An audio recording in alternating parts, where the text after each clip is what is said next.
Ассалаумағалейкум. Туған жерім, тарихым тұнықталам. Барша жұрт қасиетіңді ұлықтаған. Басқа жердің таулары мен бөктері дәл сенің самалыңдай жылытпаған. Туған жер, атамекен ыстық дүние. Мына мен тұрған ғимарат 90-шы дарынды балаларға арналған, мамандандырылған мектеп гимназиясы. Білімділер ошағы менің гимназиям.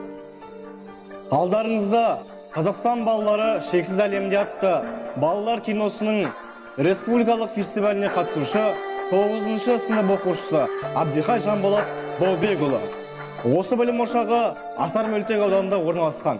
Мен сіздерге құтты мекен Асар туралы айтпақпын. Шымкент қаласында көрінісі көз тартатын Асар атты мөлтек аудан бар.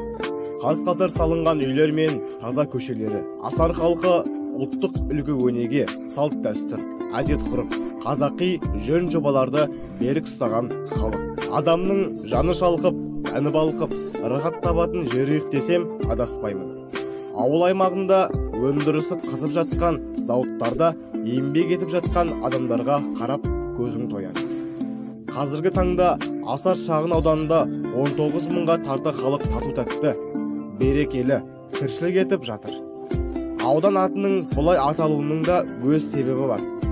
Қалашықты жалпы жұртшылықпен асарлатып құрғандықтан осылай атаған.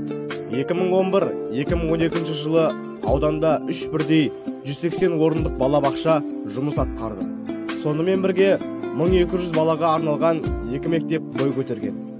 Номер 90-шы дарынды балаларға арналған мамандандырылған мектеп гимназиясы өзінің талай жетістіктерімен көз қуантқан. Жаратылыстану бағытымен қатар өнер жолында да жетістіктерге жетіп отыр.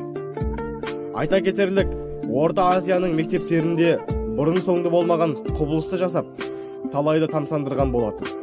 Бұл мектеп жыл сайынғы ұлттық бірыңғай тестілеуден жоғары нәтиже көрсетіп жүр.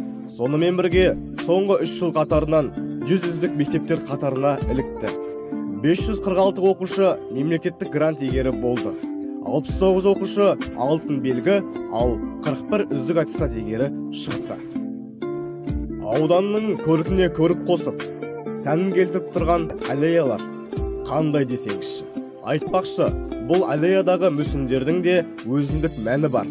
Бұл мекеннің күндізі ғана емес, түнгі көрінісін өзі де таңдай қақтырады. Бұл ауданның тағы бір ерекшелігі, әр үйде жылыжай салынған. Жұртшылық бұны табыс көзіне айналдырған. Жергілікті халық әсіресе қызанақ пен қиярды көп өсіреді.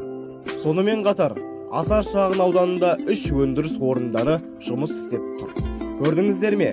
Менің Асарым өзінің ынтымағымен көз тартар әсем баубақшалары, қазағымның жалауындай тізілген көк шатырлары, әркімдақ тамсандырып тұрары. Мен де бір гүлің едім қырқада өскен, өзің деп арманым жоқ шырқап өтсем, көркіңе көктемдерде сән қосатын, қырыңа өз қолымнан бір тал ексем.